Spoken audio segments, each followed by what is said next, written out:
Oh man. Bro, why is my ass getting emotional? Shit. Oh man, that was a great fucking game, bro. Holy shit. How do I even start this video? Well, I guess the first thing to do is simply apologize to everyone for being a stupid bitch. Because initially, I was not happy we were getting a Donkey Kong game instead of Super Mario Odyssey 2. And imagine how stupid I feel right now, because it was right here the whole time. Donkey Kong Bananza is one of the best video games I have ever played, only surpassed by games that I have a stronger bias towards due to nostalgia. When I tell you that I literally couldn't put this game down, I mean it. Hell, there were times when I would be doing something else besides playing the game, and I would be mad because I wasn't playing the game. I even felt that way about a game since Super Mario Odyssey probably, but obviously Donkey Kong Bananza is not a Mario game, it's a Donkey Kong game. And my god, this is the best way they could have gone about making a gameplay style for DK, because it just fits the character so well. And I agree with everyone else when I say that it is some of the most innovative and satisfying gameplay I have ever experienced in a video game. The terrain manipulation may seem broken on the surface, but you will quickly learn that the entire game is centered around it. You can dig into the ground, punch through walls, pick up chunks, swing them around, throw them, surf on them, anything is possible. When you're thrown into the game, your first instinct is rarely ever to just go forward. No, you turn your ass around and just start digging, and you're rewarded for doing so every single time. You can find treasure chests with maps, gold, fossils, and even bananas. There's stuff hidden throughout every nook and cranny of the map. You also use the ground to bypass certain obstacles on the path, or hell, you can just dig your own path. You can even rip soft chunks off of the ground and throw them to form bridges. Like, it's just so fucking insane how versatile this mechanic is. It gives so much more value to just the terrain of the level, and makes it so that every single part of the course is useful to the player. The only downside of this is that the game is heavily prone to frame rate drops and slowdowns at certain points, because of everything around you breaking. But I can look past that. It's also very fun to traverse the terrain too, because of Donkey Kong's moveset. Now, pre-release, I was a little worried about DK's physics. You see, I'm not the biggest fan of the Donkey Kong Country games, especially the newer ones, mainly because I don't like how weighty DK feels to control in those games, and I was worried that was going to translate to 3D as well. Thankfully, that's not the case at all. He's very light and smooth to control, and I love it. Movement is a dream, to the point where traversal is quicker in this game than it is in Mario Odyssey. Coming from someone who used to speedrun that game, that's pretty insane. I found that basically spamming the roll button gets you around the quickest, and just look at this, man, like holy shit. And even though he's light to control, you still feel heavy because of the impact you make on the environment. Again, the environment is the main seller of this game. Speaking of environments, just wow. The layers and their aesthetics are breathtaking. I also really do dig this game's art style. This game is all about verticality, sort of reminding me of Tears of the Kingdom in a way. The whole objective is to dive to the planet's core, and along the way, you come across 17 different layers, each of which has a number of sub-layers. And each layer is basically its own little world that has its own scenery and inhabitants. But come on, you really want me to believe all this shit is just happening underground? Yeah, right. Jokes aside, I think it's super cool how, instead of expanding these areas by moving outward, like an open world game in a sense, they stretch them vertically. And I guess it doesn't make a huge difference, but it gives Bananza more of its own identity. And some of these sub-layers are massive, so just having like 4 of them in one layer results in some of these areas being huge. But even with that, again, everything is strategically laid out for a reason. Each layer also introduces new ideas and stage gimmicks that enhance that variety. This game is constantly introducing new things, but at the same time, everything still feels grounded in DK's moveset. Like, how the f is that even possible? I think this game does what Mario Wonder was trying to do, but better. In that game, you had the Wonder effects, but those felt like gimmicks for the sake of having variety. But in Bananza, these gimmicks add onto DK's moveset. Again, they never feel out of place, and they're not here for the sake of shock value or hype moments and aura, as the Sonic fans call it. My only complaint with the layers is that some of them are pure filler, like the racing layer with Diddy Kong and Dixie. We saw this in the trailer and I was like, okay, cool, there's going to be a racing minigame in one of the levels. But no, this racing thing is just the entire layer, and it's over in like 15 minutes. There's also the divide near the beginning of the game, which is only here to give you an option of where you want to go next. Like, this was a menu option in Mario Odyssey. Do we really need a whole layer for this? But in the grand scheme of things, it's not a big deal. It was just that in the latter half of the game especially, I started to feel like they were kind of running out of ideas, you know? If anything, I wish they had spread the good layers out throughout the game more, because the first half of the game has banger after banger, and then it just kind of falls off for a bit before the final few layers pick everything back up. Again though, not a huge deal. Then we have Pauline, Nintendo's second worst kept secret right behind the Switch 2, and her singing does a number of things. At first, you'll mainly just be using her powers to unlock certain rooms, break the seals on the void generator things, and just stuff like that. But apart from that, her contribution to the story, which trust me, we'll get into later, is great. I really do love the dynamic between her and DK, and honestly, without it, the game would have been much worse. Pretty much every Mario game or Mario-like game has had a companion like this for a reason. But unlike those other companions, we get to see an actual character with full voice acting and all. It was honestly kind of surreal at first, listening to Pauline talk to DK throughout the adventure, but I just love the interactions between these two characters, and I hope there's more of this in future Nintendo games. Pauline's singing also grants you the Bananza powers, which you learn from the elders who are found in certain layers. You fill up this gauge in the bottom left of your screen, and when activated, Donkey Kong transforms to get a new power. Just another thing that completely transforms how you play this game.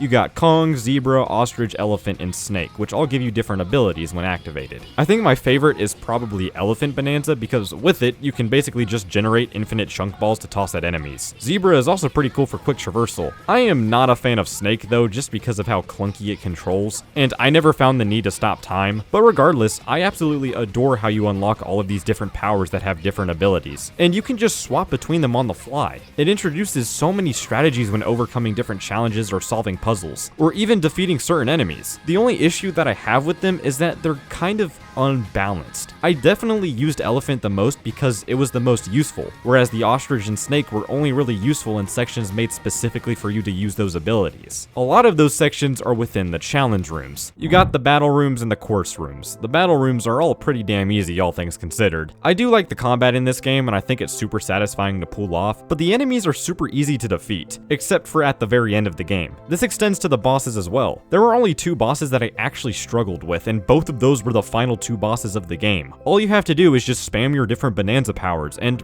that's it for most of the bosses. It kinda sucks too because again, the combat is super satisfying to pull off, and I wish more bosses took advantage of that. But you also have the course rooms, and some of them are throwbacks to Donkey Kong Country, which is definitely a plus. These are just mini courses to test your skills, with some of them being based around certain Bananza powers, and these are fun. I like playing these more linear focused levels. It's a nice break from exploring the more open areas, and some of these get pretty challenging too. They're also a good outlet to grab some Banandium gems, which are the main collectibles in this game. Okay, I'm gonna make another Mario Odyssey comparison real quick, just bear with me now. These are way better than Power Moons in every way. They're all completely optional, they're not required for progression at all. Instead, you just progress through the game by following the objectives, which might be a downside for some people, but trust me when I say that every banana in this game doesn't feel out of place. In Odyssey, most of the moons in that game were just kinda out in the open, but in Bananza, you have to look for them. Because with the terrain manipulation at your disposal, these things could be anywhere, and they're actually useful in this game too. When you collect 5 gems, you get a skill point, which can be used to upgrade your abilities on the skill tree.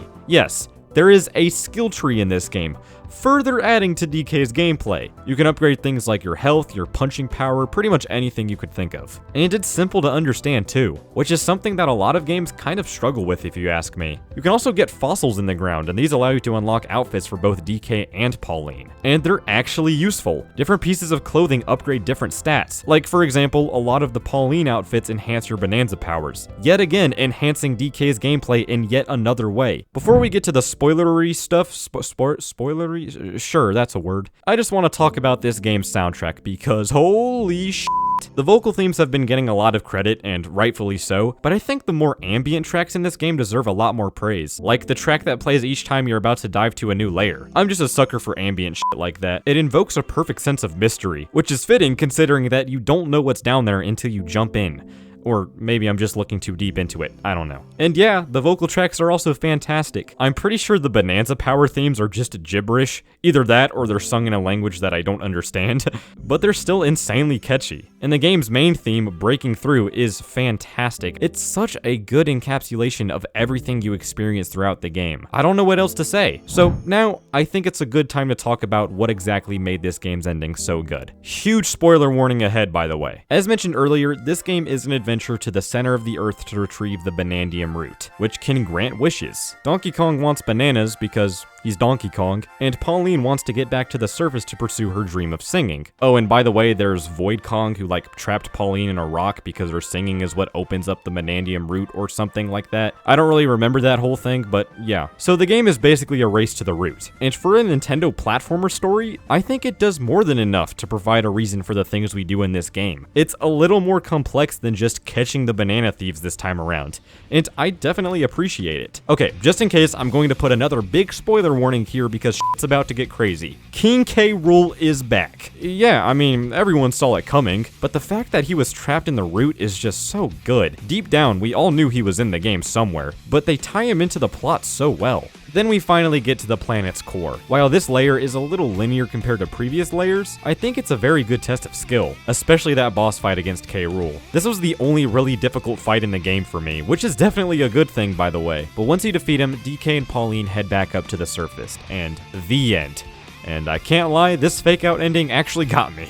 Nope, K. Rool is not dead just yet. Once DK and Pauline finally get to the surface, we land in New Donk City, and this was a crazy reveal. Seeing this area in a new game after so long is just awesome, and it looks significantly different too. It just sucks that outside of this sequence, there's no way to go back and explore it. Even in the post-game where Pauline comes back and needs DK's help, we don't get to go back to New Donk City, unfortunately. But anyway, K. Rool then takes over New Donk City, we fight him one last time to save the day, and DK and Pauline go their separate ways. And bro, it was so sad. And then DK dives back down to the surface to reunite with his friends, and credits roll.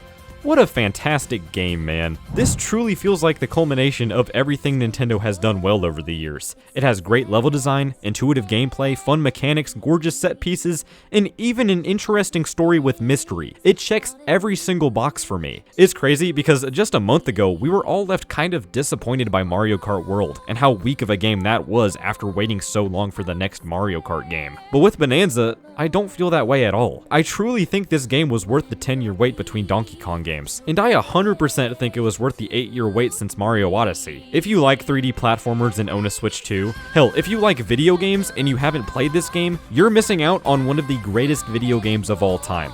Full stop. 10 out of 10. It's a 10 out of 10. What else do you want me to say? But that's all for me. Thank you all so much for watching, and I'll see you all later. Goodbye.